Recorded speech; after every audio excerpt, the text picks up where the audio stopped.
Hi there, good morning, good afternoon, and good evening. So in this video, I'm going to teach you how to also website within your Google Drive, okay? So the first thing you want to do is of course have a Google Drive of your own. Make sure this is brand new, you're not going to use it for anything other else, okay?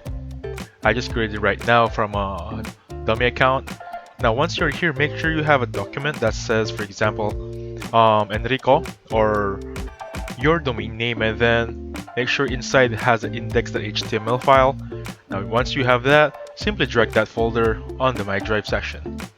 Or rather, we can just do this and then drag it right there.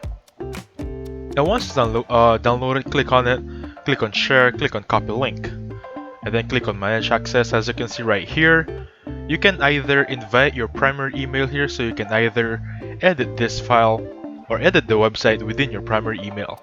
Now make sure this is ending with the link, okay? This is actually pretty important right there. Click on done, and then search this website, drv.dw, and then host a Google Drive. Make sure you're logged in on your Google account, the one we created earlier, the one with nothing else to be used, right? Now let's check the email right there. Choose the email, and then click on allow. Simply do it right now, and then as you can see, this specific website will create the website for you from your Google Drive. And as you can see, this is gonna be your link. Copy this link and put it on a new browser, and let's see how it works, okay? Now give it a second right now, and technically this is gonna be your website from your Google Drive.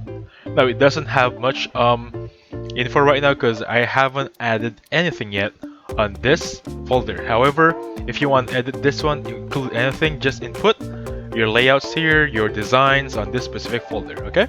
And that's how you host a website using Google Drive. So thank you so much for watching. Please hit the like button, subscribe. I'll catch you guys on the next one, okay? Goodbye for now.